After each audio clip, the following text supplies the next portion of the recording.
Now, before we begin with the seminar, allow me to introduce our illustrious speaker for today, Associate Professor Dr. Dr. Elina Mohd Husini. Elina holds a PhD in Architecture from University Technology Malaysia and is currently the Associate Professor in the Faculty of Engineering and Built Environment, University Science Islam Malaysia, USIM. She is also a practicing architect and has an interest in sustainable architecture and technology. She is currently involved in research based on sustainable architecture that focuses on energy saving, renewable energy, and innovative sustainable buildings. She has been involved in house competition as a project manager in Solar Decathlon Middle East 2018 Dubai and was awarded the winner of People's Choice Award 2018. She was the research leader for daylighting and renewable energy, contributed to research on the Kampung Mizan, editor of several monographs and research books, and joint publication with Samsache University in Uzbekistan. Elina has also provided technical assistance to a number of innovations at international level and policies in universities. So, without further ado, I would like to invite here at the stage Elina to begin the seminar and would appreciate a round of applause from the audience to welcome her. Thank you very much.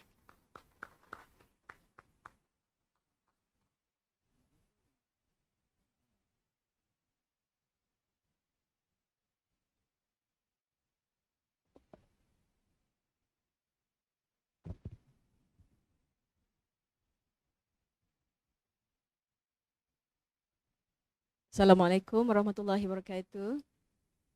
My honor to His Excellency Rafshan Usmanov, PAM President, Architect Sarali, the Co-Chairman Education, Architect Azli, and our moderator, MC, Architect Faizul, and also the group from University Science Islam Malaysia. I guess my students are here, and my colleague, and also USIM Press, the publisher.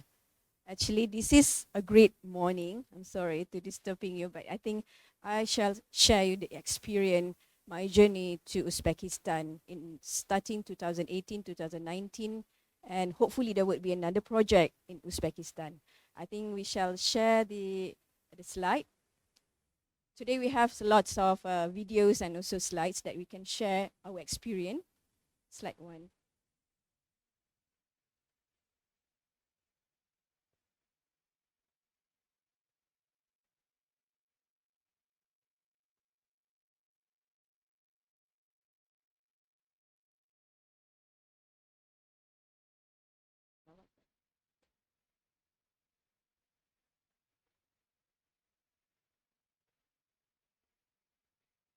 Okay, this is my the events with Uzbekistan, the book launching events on November 2021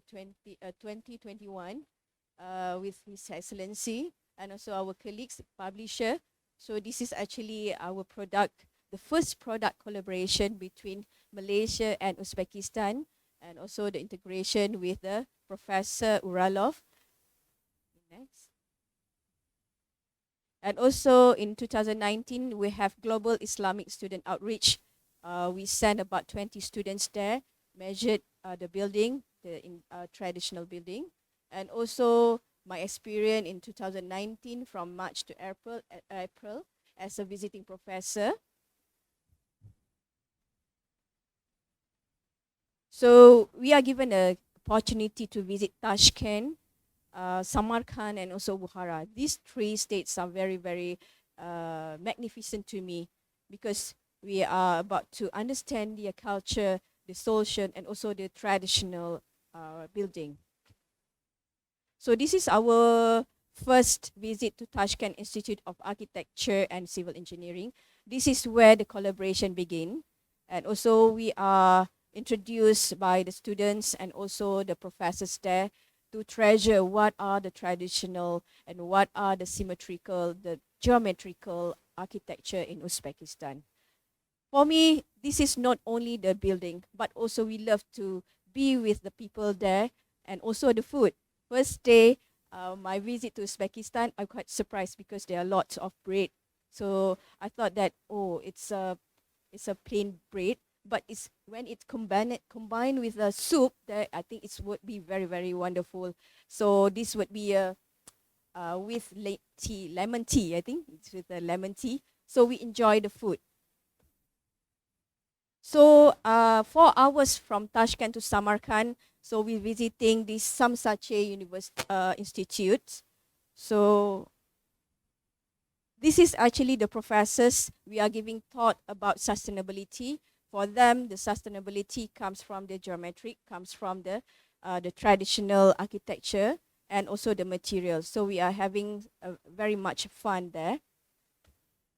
So the first year, what are the difference between the first year architecture in Uzbekistan and in Malaysia? At first year, they are actually to master the mathematics, the geometric on the kind of exercise that they must treasure, and also they must master some of the calculation. So compared to Malaysia, we are on the basic form and space by decaying. So we treasure about a few days, but unfortunately, I cannot read most of the books because they are all in Uzbekistan. So we have visited some of the arts gallery. So there are a lot of traditional decoration, not at the building, but also at the ceramic. So this is actually the students' work. They are starting to understand the proportion. So what are the different? Because they are focusing on the proportion. They are focusing on the scale. So from the first year, they already master what is the section, what is the what you call is a irregular sectional perspective, and also mathematics. So from this this is Hoja building. It's very magnificent. It's because a tall building, it's a big building, but they are not using any kind of ruler, any kind. They are based on the visualization.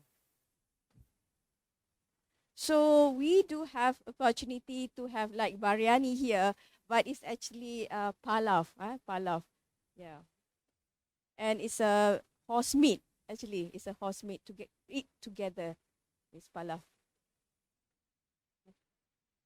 Okay, okay. In the middle is the meat. So this is are the dishes when we are celebrating with the lecturers there. So those kind because they are having about 130 ethnic in Uzbekistan, because that is why they are very rich with the food. Some food are like a dish from French. Some food are all the vegetarian.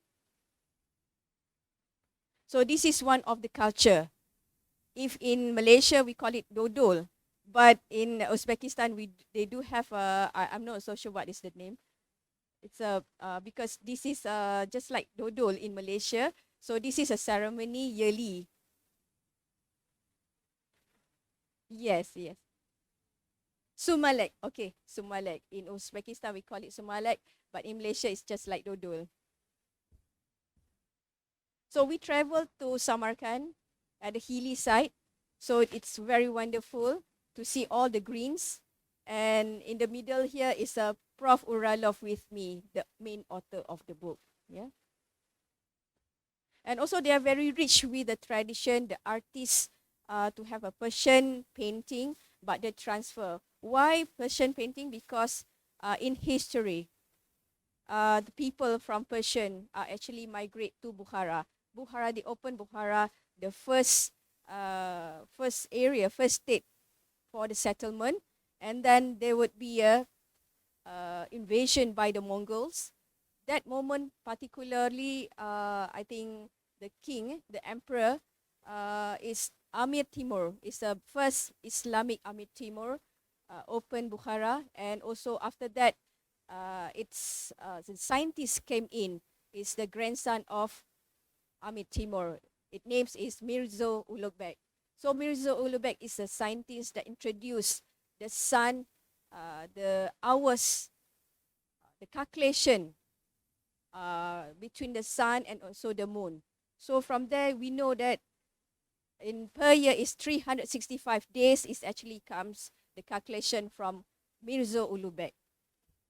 So at the moment we also experience what kind of the material, what kind of the decoration that's supposed to be at a tall building.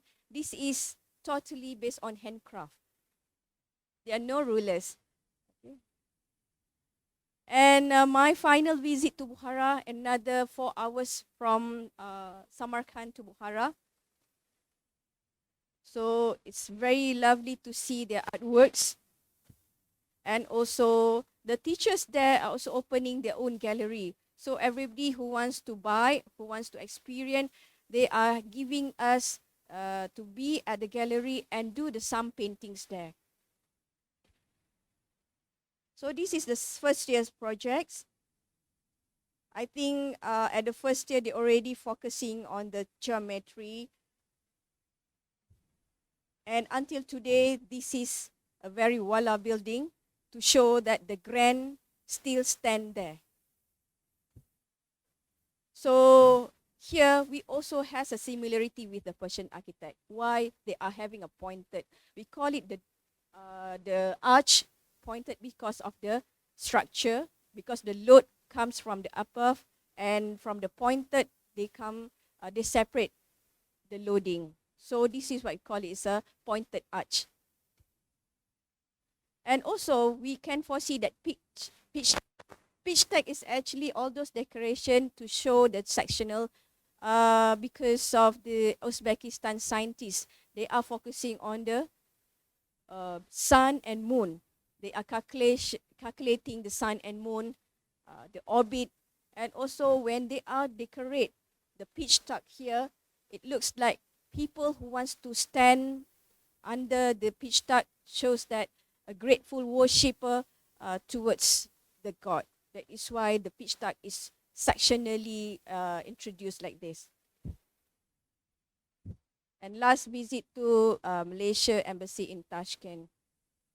So we do have some video here to show our collaboration. We sent 20 students there to measure and also do GSO, it's a student global outreach. I think the video number 2.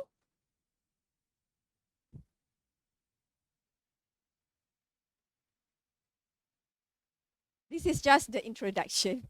We not yet come to the content of the book.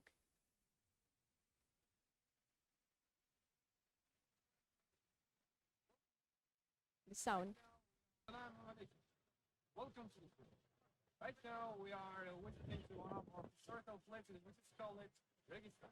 And we are planning to start with the travel of the school with Madrasa. I hope you will never regret coming to Uzbekistan. And I want to say that one thing, welcome to Uzbekistan. This is a student from Uzbekistan joining our team.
continue to our book review content. Number 3.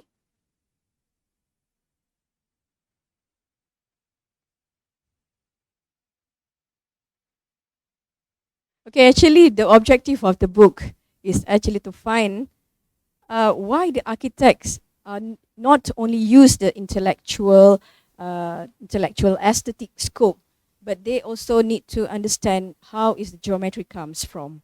So from this book, actually, I am very honored to work with Prof. Uralov. He's about 73 years old today. So he's mentioned about the geometry. It derives from the early ancient Greek architect, and when the invention comes from the Mongols and comes from the Amir Timur is the emperor, and then to the scientists, to Mirza Ulugh, and then actually they are having the relationship with the Babur and also Shah Jahan. Shah Jahan is the great-great-grandson of Amir Timur. From there, they are sharing the experience to have a very decoration on the Islamic geometry. That is why when we foresee the mosque in Shah Jahan in India, so there is a similarity. What are the buildings that has been built in Uzbekistan? It's because the ancestor, they are actually having the blood relationship. So we do have the book from Iran to Taj Mahal. That is why they are actually at the 113, starting from the 13th century. They already almost treasure all those geometric, and when Islam comes to Uzbekistan, so they treasure a lot of artworks in terms of flower, in terms of the general flourish for the decoration. So the book is actually what the unique of the book is to express the way to find out how the golden proportion comes from. The previous ancient architect, Mark Vitruvi, they are introducing the golden ratio. So what is the golden ratio? What is the golden proportionality? So golden ratio, as we mentioned previously from Fibonacci, it's a irregular mathematics, irregular numbers. When you draw something, the added numbers, so you won't get 1 plus 1 is 2. So irregular means 1 plus 1, it can say 2.56666. All right.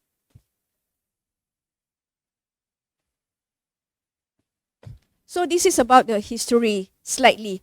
The early 13th century, invaded by Mongols, led by Genghis Khan. So during this time, Genghis Khan, the ancestor from Amir Timur, so they began the last cultural flowering centered in Samarkand through Timurid Renaissance. From here, so they are introducing some of the architecture element, the historic regions, buildings, and also the harmony comes follow with the assisted astronomy. So Mirza Ulugh is also astronomer. So from that, the understanding on the calculation mathematics, they transfer into lots of ancient Uzbekistan architect. They translate from the version religious to the mathematics in architecture.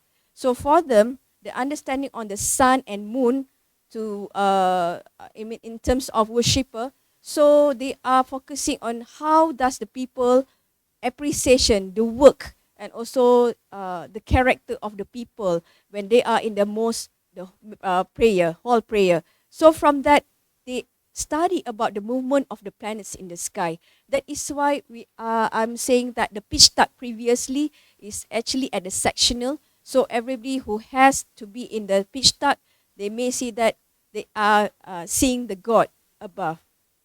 So the first calendars were created, and the event orientation of the city streets were indicated by the help of the sky lantern. So this is fair enough, and highly skilled artists were commissioned to design the panels to show all those geometrical having a became a notable for the marvelous works, and from this they transfer to a knowledge on the composition. So from this, the architectural object, how they actually achieve the compositional integrity, because the forms is from the sun and moon. So this is one of the famous Samanid Mausoleum in Bukhara. Why this is very special? Because the thickness of the building is about 2 meters. But yet, the internal temperature is very moderate. It's not very hot. It's because of the material and it's because of the decoration at the side for 4 walls here. And the square and cubical shape created the square, the dome covering its roof, and they are having certain mathematics to show what is the height of the dome. Another building is Registan. So this is focusing mainly of the portal. You can see the portal entrance, and this is to show that they are respective each other. So my visit to Uzbekistan, I did have a talk with the previous traditional people there. They talk about the height of the doors there. Some of the doors is actually not as high as a human, because previously during Bukhara time, Muslim Bukhari, the Muslim scholar, it shows that how the students and the teachers has to be respected each other. That is why the doors is not meant at 2.1 meters at the normal height. The doors is about 1.5 meters because they want the character of the students like this when meeting and when seeing their lecturer, when seeing their teacher. So this is the respective character is only portrayed during the architecture in these hours. So why is it blue? Because of the ancestor, the architecture, previous architecture from Persian, they migrate to Uzbekistan. So they bring back all those, the culture there, the blue moss. So they transfer the blue color at the mosaic at the Uzbekistan building. So in this book is also introducing the 4 elements, the philosophy, the theoretical philosophy, how the 4 elements and the basic of the sciences together. They talk about the chor unsur. Chor unsur is the Uzbekistan term. It means the 4 elements. So particularly they are having the relationship, the 4 elements with soil, water, rain and air with the human body. So they study about the symbol of proportionality based on the human body. So Mark Mitrovi wrote that man is a symbol of proportionality and emphasized that every architect should be proportionality of human body in considering in achieving the harmony of architectural form. This is where they start the architectural form.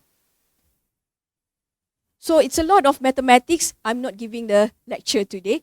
You can treasure in my chapter 4 of the books. So these are all the squarish that study so that they can design a dome for all the buildings, the traditional buildings in Uzbekistan. So they are, but the term slightly different, yeah. The term chorsu, chorkalit, chorsi falak, these are all types of the squarish. It's a very simple squarish, but they turn to make it irregular, so they can make it a very high ratio of the dome from the building. So there are also dynamic squares here. How they can manage to do the design, the arch, and also the main prayer of the building. How the ancient architect used a dynamic square. Not only at the currently we are using form space from decaying, but previously how they derived the dynamic squares to form space and from decaying. So the use of dynamic square law in architecture practice, Mirza Ulubek, Madrasa in Samarkand, they say that from mathematics calculation ratio, the irregular mathematics, they turn to plan and facade.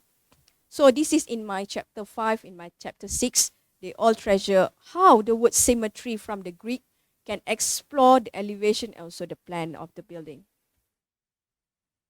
So in chapter 7, I also treasure the square rectangular based on the knowledge from the architects in Uzbekistan, the late Bulatov, and also Professor Uralov. They talk about in the middle 19th century, the famous representative of Russian architects came and described how the golden section turns to golden proportionality and dominates the nature of the artistics of the human body to architecture.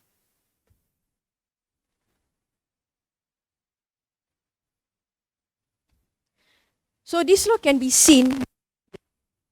We can our human body. That is why this is the normal upper and lower blood pressure levels in our body. The golden proportion. Actually, they are having a kind of mention how the square, how the Egyptian triangle, and that of the dynamic square is also translated in my chapter from chapter 5 to chapter 7.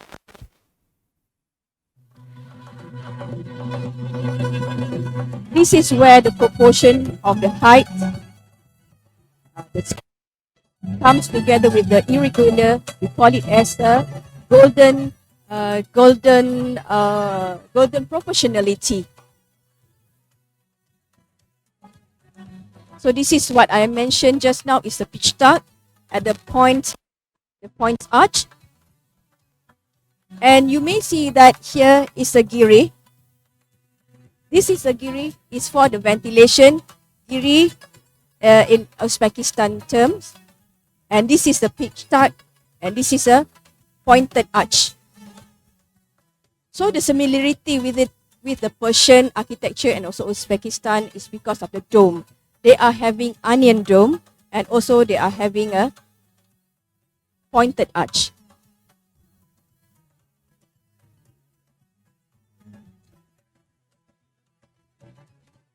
So most of the building are in the sectional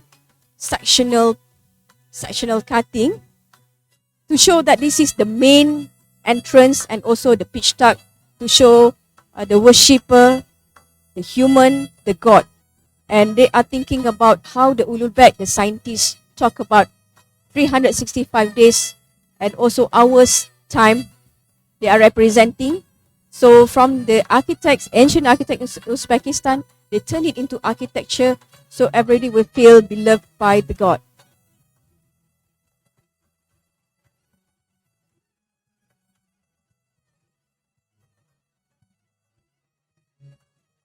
This is Hoja. What's so special about Hoja? It's because of the material and also the height of the building in the 13th century. So this is Rajasthan. It's a madrasa. The three faces madrasa to show that they are very interrelated between the madrasa, the teachers' house, and also the the students' hostel, and also the learning space area. So they are facing, and they are having a square here. Somehow or other, in Uzbekistan, the Sufis, the full Sufis, they always gather here to talk and to meet. In Arabic, we call it mushawara. They always discuss the things here before they come into the learning spaces. So these are all the handcraft.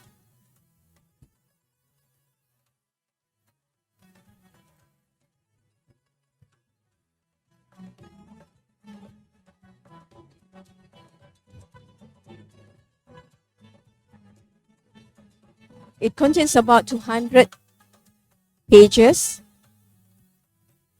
So these are the topic. We are having 15 chapters. The general information and harmony in architecture, harmony in Central Asian architecture. And also I added a new topic on the harmonization, light and architecture. So the notion of harmony is considered aesthetic category, and it contains the notion of rhythm, tact, and measure. So they are focusing on the proportionality. Do we generally measure harmony or beauty by our visualization? So you can find it in the book Harmonization, Architecture, Decoration, Form and Light. So we can have another slide, I think a short one.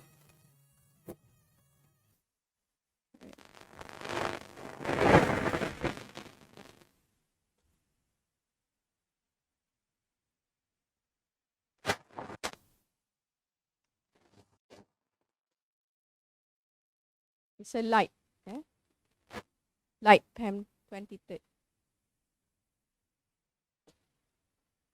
So the main content is from Professor Uralov by add-on the topic on the lighting. It's my expert, my PhD in daylighting. So it is actually to associate how is the Quran Sunnah from the previous translated to the practicality, the architecture, science, and Islamic. So I add on this content in my chapter 15. So balance and harmony. So this is because of the issues, how the retracing of the step, why the daylighting is very important and beyond the modernism. So in these features, we are also gathered together with the harmonization of forms, geometric forms, ornamentation, and also science and mathematics, physics. And harmonization comes from the geometric forms, and how we about to appreciate the lights comes into arches and domes. So these are the geometric proportionality in the chapters of the book. It shows that the law of the architecture harmony by Krylov, graphic drawings of the law, is actually to symmetralize the law source to have the geometric shapes, diagonal, and also the similarities. So this is also influenced by Hassan Pati architect, how the merging and spiritual, the daylighting into the building, the mathematician beauty, geometrical logics, and admiration for natural sciences. So this is what I can foresee that in the Uzbekistan museum, the Ulul Beg, to talk about the Quran, they talk about the Sunnah and Hadith about what is the orbit and how the sun and moon interrelationship with the calculation and mathematics. So this is just a simple physics here. As a normal human, we actually only can see the lights between 400 nanometer to 700 nanometers. Lower than this is actually X-rays, and also above than this, it's a radio waves and also infrared. We cannot see, we cannot touch, we cannot notice this existing of the light. So the human is actually designed by Allah, by God. Only visible the light between 400 nanometers and 700 nanometers. So we derive a little bit on the ideas from Ibn Haytham, the light. Why is the light straight using scientific method, and why the architecture is very, very fond to have light inside our buildings. So this is just to show that the practicality, if you are having enough sufficient daylighting in buildings, how the architects need to design the window with the wall ratio. And also in Uzbekistan, they are using the lighting to control the airtight, the watertight in the building. So that would be in my chapter 15. So I think last video before I end.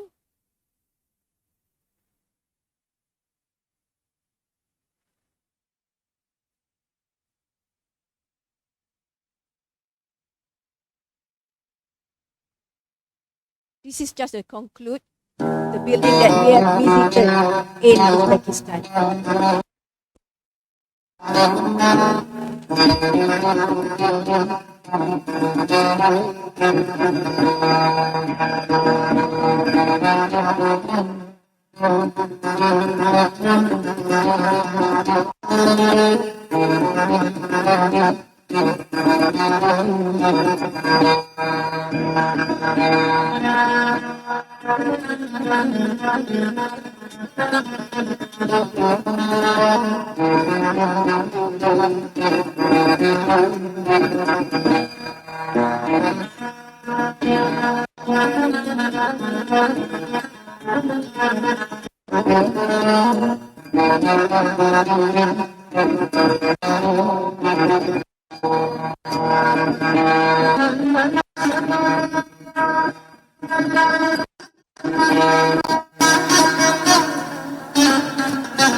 Okay, that's all from me.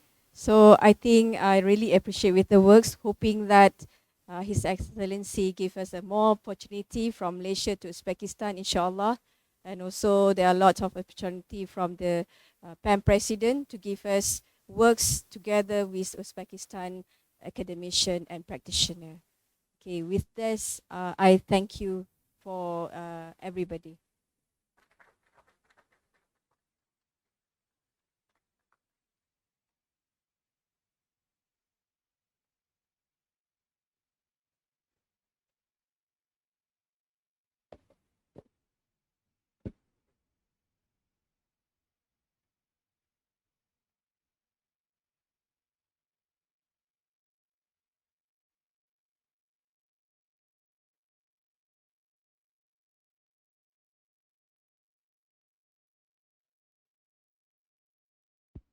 All right. So again, we would thank you very much, AR Elina, for such an interesting seminar.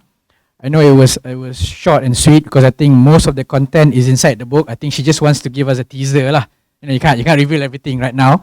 And I'm hoping that we and don't worry, we have a Q&A session after this. Prior to that, I would like to invite His Excellency again on stage to give us a short speech, as well as they are showing a short video. Welcome.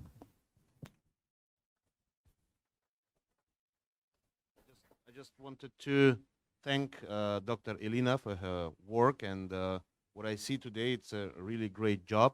And I think that all the students who were there in my country, they came back with very good memories. But for those who haven't been there, to feel the and to see the real ornaments made by Uzbek craftsmen, you can see it even here in KL. If you know this, sorry, if you know this Museum of Islamic Arts in KL, yes, you know it.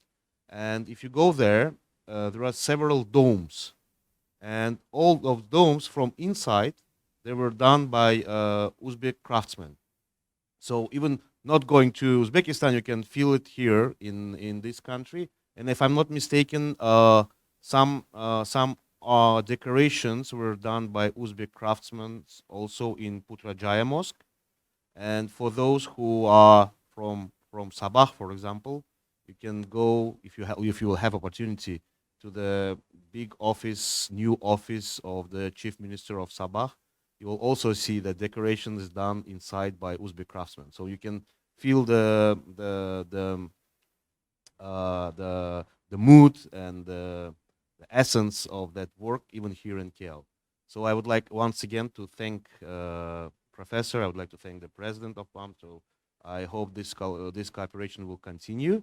And just before the Q&A, if I may, to offer you, because in your video it was a lot about Samarkand, but not that much about Bukhara. So we have, I think it's 2 minutes long, very dynamic video about Bukhara. So please enjoy, and then we'll have a Q&A, I believe. Yes. All right. Thank you very much.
Okay, again, thank you very much, the Embassy of Uzbekistan in Malaysia. I think we've learned a lot today, not just on architecture. I think a lot on culture, on history, and I think again, as I mentioned, we hope that it's been an eye-opening session to all. So I think it's been agreed that we will just continue with Q&A session. So again, I would like to invite AR Elina on the stage for Q&A session, and again, any members of the audience, we can come forward and throw your questions. Do we have the mic at the center? Okay, thank you. And then whilst we're setting up, I would like to inform everyone that I think copies of the book are available at the front. So I hope you can support Professor Elina, and I think the collaboration that's been ongoing right now. So again, we open the floor to any Q&A.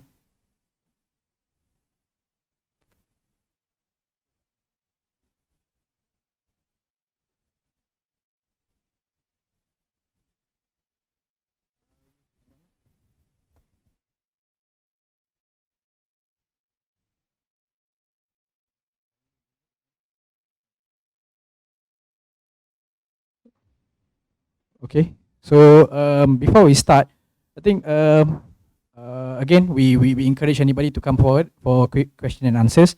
Prof, I just wanted to, Prof or AR Elina, it's just so long, you know. So say Professor AR Dr. Elina, so AR Elina. Okay, Just call me Elina. it's called Elina. Okay, Elina.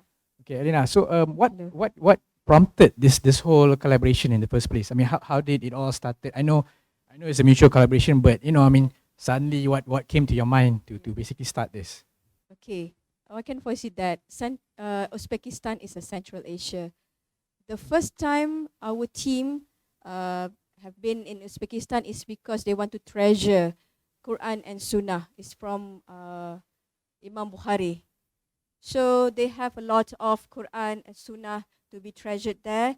And our team come back from the Uzbekistan, and they said that, hey, Uzbekistan is not only for Quran and Sunnah knowledge. There are a lot of architecture there. So why don't you go? So that is why in 2019, we went there and we make a collaboration with some of the university, and they are very warm welcome to show us some of the buildings with has a ratio there, the scale proportion, meaning that the proportion of 4M ratio to M, what is that? So they are talk about the traditional from the golden section. That is actually the first that immersed our team, architecture team, to be in Uzbekistan in 2019. Very interesting. So the how long did the whole process take? I think. So the book is actually quite lengthy. It's about 2 years. Number one is because of the language. It's actually translated and published in Uzbekistan language. So we need translator. We need a translator there. And I think a very good working with Mr. Rustam from Samsache. And we do have some session. I think the editors are working very hard to translate some of the term like chorsu, chortak. So we need also to learn some of the terms of Uzbekistan terms. Because you mentioned there's like over 100 ethnicities there, right? Yeah, So, 133 133 ethnics there. So yeah, it must be very, very difficult. I mean, challenging. I wouldn't say difficult, but challenging to But achieve that. when I was there in 2 weeks, I can also order the food in Uzbekistan language. Okay, that's good. That's the most Right, important yeah. thing. Okay. And then it was very interesting. I know you gave teasers. I think maybe some members of the audience as well. I think they are still trying to process, you know, the book. Maybe once they go through, then I'll understand more. But I have some questions of my own from the presentation just now. I was very intrigued with the 2 meter thickness building that you showed. I wasn't sure which one, but it was. It's a it was Samanid it's a Mausoleum. so it was a mausoleum, is it? Okay. And the whole wall was 2 meters. Is it solid 2 meters, or is there a cavity between, It's a or cavity. there's It's a cavity? So the 2 meters is purely because of security or weather, or what? Security and the decoration. They decorate the bricks there. Decorate the bricks, and the second layer would be the structure of the building. The first layer is a decoration. So they create the bricks and also they craft by their own hand. So they are very skillful, and the middle part is actually the buffer. It's a cavity structure. Okay. So they mentioned about the entrances, how they actually the doors will connect together with the construction of the decoration. That's why the Saman Museum, if you go to Uzbekistan, it's a very traditional building. It's a famous traditional building there. Your research was Tashkent, right? Just now In in Bukhara and also Samarkand. Samarkand. So Yeah. none in Tashkent. No, No. no. Oh, in okay. Tashkent. So would I say that Bukhara and Samarkand have all this old architecture there lah, mostly throughout Uzbekistan, is it? Actually, Bukhara is actually the oldest city there. Mhm. Is because of the Persian last time during the timeline, the history timeline, the Persian came in and do the settlement in Bukhara, and from that moment, the invasion from the Mongols is actually happened in Bukhara. So Bukhara is the first old city. Second would be the Khorazm. Khorazm, I have not getting the opportunity to visit. Maybe next time, inshallah. Khorazm. Okay. And I think the most interesting part is, I mean, we mentioned about harmonization, decoration of architecture forms and light, and I see most of the buildings that you show were adapted in Li Keqing's book as well, right? So I think it falls back to a lot of geometry, and I don't know. I mean, the last time I was studying architecture, first year was 1995, 1996. So I think geometry plays a big part in our. So I don't know now. Since you're in same, do we still adopt all this geometry in our Yes. studies? Yes, of course, Okay. in the first year. But some of the students are not really alert and focused. Why the geometry is very, very important. The difference from the Uzbekistan architecture is because they are providing the irregular mathematics, meaning that, like I said, that the golden section is actually from the Fibonacci. But when in Uzbekistan architecture, they turn it into the mathematician with a square root. There is a mathematics formula there. So your rectangular is not a normal rectangular. They plus together rectangular plus the squarish. So they have the irregular angle that they can introduce in most of the Uzbekistan. That's why you may see that there is a dome, the onion dome there, continue with the pitch dark for the entrances, and there would be a very large area for the square area. So I can foresee that in the book they talk about the ratio of 2m and 1.5m. All right. So I'm kind of lost. I think we have to look at the diagrams to understand. Correct. But I think it's interesting whereby a dome or even something spherical or circular starts off from a square, right? I mean, we always tend to think that a circle nowadays AutoCAD you just press CC or CI Yeah. and that's it, right? But actually it starts off from the square to get the proper geometry. Another thing, maybe I add some more. Why they are very keen towards the square is because that when you are in the building, you may see, you may feel, because all the angles there, you can have a very sufficient daylighting and very sufficient in terms of temperature. That is why they are using the squarish inside the building. So in terms of proportion, not only for the aesthetic, but also the functionality of the space. That's why they are focusing on the squarish. Do you see similarities between the old ancient architecture of Uzbekistan and maybe some of our more traditional? Some of the building, I think the previous architects working on the squarish, but maybe for the new generation, the architects, the young architects, maybe they all can adapt with the squarish, this squarish with other forms.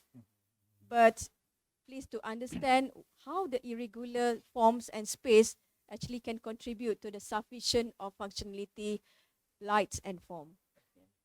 All right, very interesting.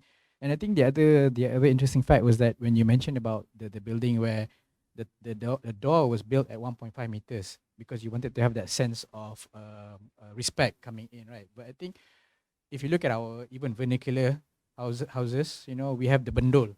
If you notice, so the purpose of the bendol is you have to step over the bendol when step over, you look down, and you're basically bending. So it's also a sign of respect coming into our house, you know. Yes. So I think we have similarities there. Correct. Correct. Right. Yes. And I think we had a chat with His Excellency just now. So I think Uzbekistan has 4 different weathers, you know. So hence the architecture is very fluid and very, you know, you have to basically cater for all these different weather conditions, right? Okay. I think initially we wanted to have a Zoom session with the co-author, Professor Uralov, but I think we have some issues with the connectivity. I don't know whether you wanna just do a short to show the short video or But without translator. that's the thing. There's no translator. I don't know whether so I think we shall wait for the Q&A first. okay. We wait if Prof. Uralov, I get the understanding that the academicians in Uzbekistan are on vacation. Yeah. When are on Yeah. vacation, meaning that they are on leave. Yeah, Yeah, and the the time time difference is, I different, think the it's three too early for difference is- him. yeah. You know, and I think he to be fair, he's Actually, he Yeah. sent the regard to Okay, His Excellency and also the PEM President. They are very keen to have this session. They wanted to explore more on the harmonization decoration, hoping that I'm not so sure. Maybe because of the varies of time. no the worries, duration. no worries. I think maybe we can have another session via the Can. education committee to maybe explore further more on the mathematics of architecture, right? So I think again I would like to open for any further Q&A on the floor if there's any. Ah,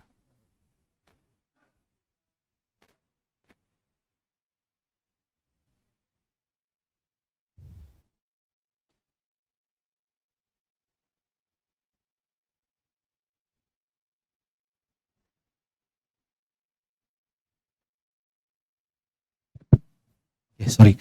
So I actually really amazed with this Uzbekistan architecture, where all this actually related to mathematics, geometrics, and form. My question is there any recent building that still uses all this geometric and calculation in the new Uzbekistan building? Is there any new that they still continue this magnificent calculation? Okay, based on my visit 2019 to 2020, so I can foresee that they are programmed that the modern Uzbekistan, the architects in Uzbekistan has to provide this mathematics, the geometrical form in all the buildings. That is why we can foresee that lots of museum and also lots of madrasa are still using the basic form and geometry because this is their focus, this is their niche, this is make the Uzbekistan special and different from other country. So I can foresee that is why the first year students architecture in Uzbekistan, they must well versed in mathematics and geometry. Different from Malaysia, we are keen about the focusing on the conceptual. We are taking from the Western. Unlike Uzbekistan, you must pass the level of geometry and mathematics first. Second year, then they come into the concept and planning, zoning. That's the difference between architecture, School of Architecture in Uzbekistan and also Malaysia. Okay. Thank you. Any more questions from the floor? Maybe the students. Yeah, maybe some of the students students. they wanna ask the professor outside of school. I think in Uzbekistan, I won't get lost because they are Department of Language Bahasa Melayu from UCSI. So I think lots of Uzbekistan are learning Bahasa Melayu. So- Interesting. Yes. Yeah.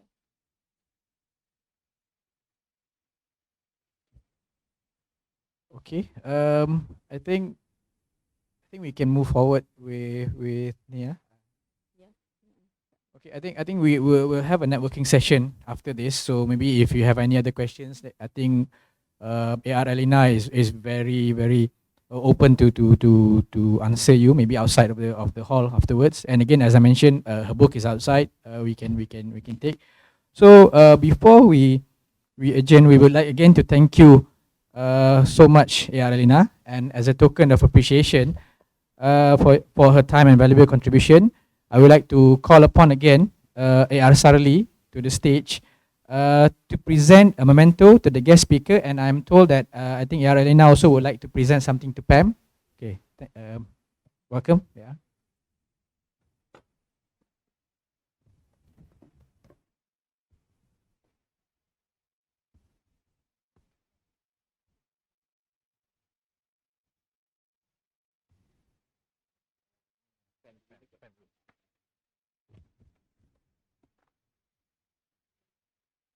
Okay, round of applause. Thank you.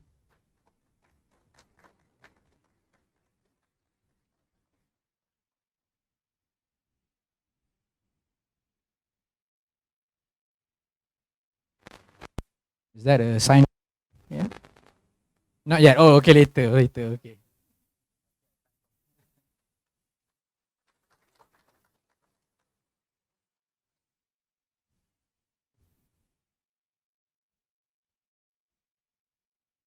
Okay, thank you again, AR Sarali. Okay, again, thank you so much, AR Elina, for a very wonderful presentation today. I think we've learned a lot, and I think I'm glad that I wasn't studying mathematics slash architecture in Uzbekistan. I might not be an architect now. Okay, so ladies and gentlemen, may I thank you very much for your active participation in the seminar. I hope you enjoyed the program and have a safe trip back. Before we go, I think Pam has prepared, we have a refreshments, a coffee break at level 1 and the rooftop. So have a safe trip back. Thank you so much and goodbye. Thank you.